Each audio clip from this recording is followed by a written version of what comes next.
medicine, and the United States is obviously responsible, just as it was responsible for the downing of the Iranian airliner, as it was responsible for the chemical weapons along with the European countries that Saddam Hussein used.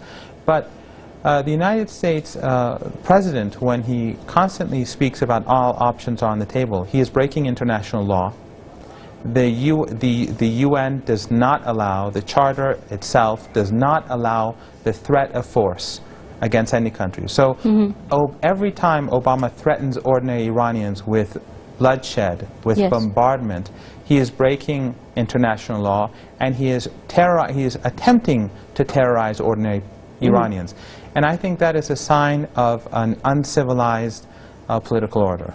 Well, before I put the next question to Mr. Korb, I'd like to give our viewers a chance to take a look at some of the comments that have been posted on our Facebook page about tonight's debate, and we'll be right back. There is a direct relation between the 1979 revolution of Iran and the present situation of the world. At that time, revolution was only in Iran, but now it has started in all nations of the world against tyranny and oppressive rulers. Revolution gives them all they want to stand on their feet. I love Iran and its people. Iran is one of the few countries left that refuses internetization, McDonald's, US military bases, Chabad, and Rothschild Central Bank.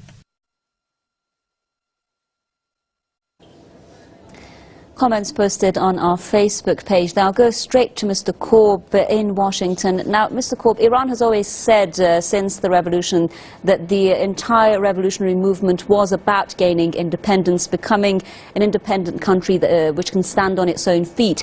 And a lot is being said about the level of hostility towards Iran because of that, because those commentators also saying Iran wants independence. Well, you know, a lot of people are saying if America is really concerned about Iran's nuclear program, why don't we see the same policies, for instance, against Israel, which is known to have the sole arsenal of nuclear weapons in the Middle East? You're breaking up. I don't know what the problem is here. I think, at least as I understand my colleague back in Tehran, I think it's important to keep in mind, yes, the United States has been vigorous in enforcing the sanctions, but they were authorized by the international community. If they were not, they wouldn't work, because if other countries were able to deal with Iran, the sanctions. You mean we didn't have unilateral American sanctions? But they authorized. The United States basically is acting under international law to enforce these sanctions and to get other countries who try and get around them. I mean, whenever we've had sanctions against an international community has ever had sanctions, people try and get around them. And what the United States has said is, you try and get around them, you're going to have difficulty dealing with us, with your international financial system. Another country that's been much more strong on the sanctions than us is France. I mean, France has been very much out front in trying to put the sanctions on. So it's not, the United States couldn't do it alone. If it was just U.S. sanctions, they would not be effective.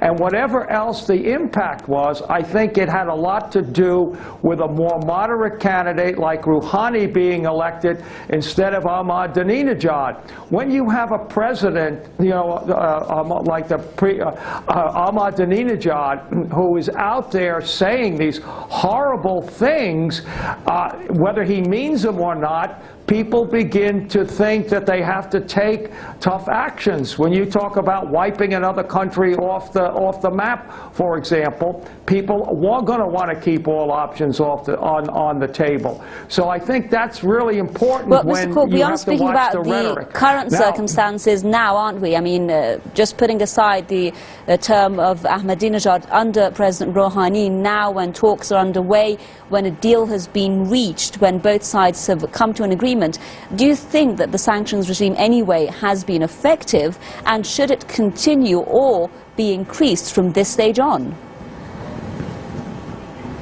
Well, some have been relaxed. In fact, you know, there were $500 million, I know, for a fact, has been relaxed that they used to purchase things that they gave away as part of this celebration. So some have been relaxed. The others basically have not been increased. They've been enforced, the ones that still exist, and they won't all come off until a nuclear deal has been reached.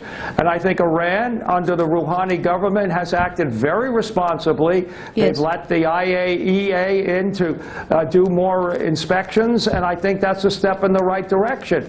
President Obama faces a lot of criticism from people in the United States who are skeptical that Iran will live up to the bargain. But he's been out front and saying, if you try and increase the sanctions, I'm going to veto them. And the Congress has backed off. But hasn't the U.S. been adopting double standard policies when it comes to Israel, for instance, the issue that we pointed to earlier?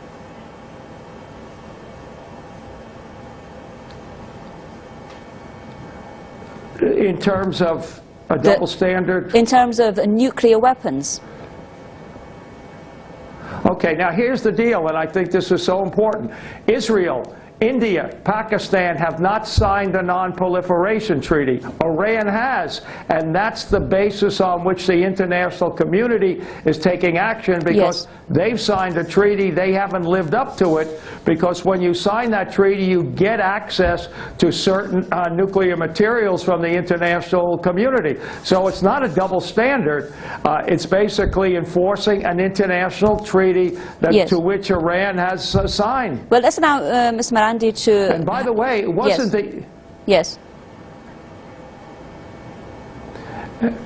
And by the way, it wasn't the United States that helped Israel develop the bomb, it was France. Okay. Well, Dr. Marandi, I guess there is saying that because these countries he mentioned there and Israel, they haven't signed the NPT, this is not double standards. And he also said that the sanctions imposed by the US are based on international law. Your response? Well, there are a number of issues that were raised, and one is that the US sanctions have nothing to do with international law. They're completely against international law. But the United States behaves like a rogue state, and therefore it thinks it is beyond the law. Such as U.S. support for Israel, which is an apartheid regime. Even the former U.S. President, Jimmy Carter, has effectively said that Israel is an apartheid regime. We all know that Israel is a racist state, but the United States supports racism in this part of the world, just as it's been supporting Al-Qaeda in Syria for the last 3 years, and now suddenly it's backing off. So the United States is used to using double standards in its policy, both at home and abroad. With regards to Iran, the United States, any support that the Iranian government gives to the public has nothing to do with the funds that were released. This is a policy of President Rouhani, and it's a policy that existed before President Rouhani, and it will continue. And the money that has been released is Iranian money that the United States is unlawfully holding. Also, President Rouhani has not come to the negotiating table because of sanctions. The sanctions have existed before, and the Iranians were at the negotiating table before. We've had a series of negotiations with the 5+1 and the United States. And it has nothing to do with any rhetoric of President Ahmadinejad. President Ahmadinejad never threatened any country.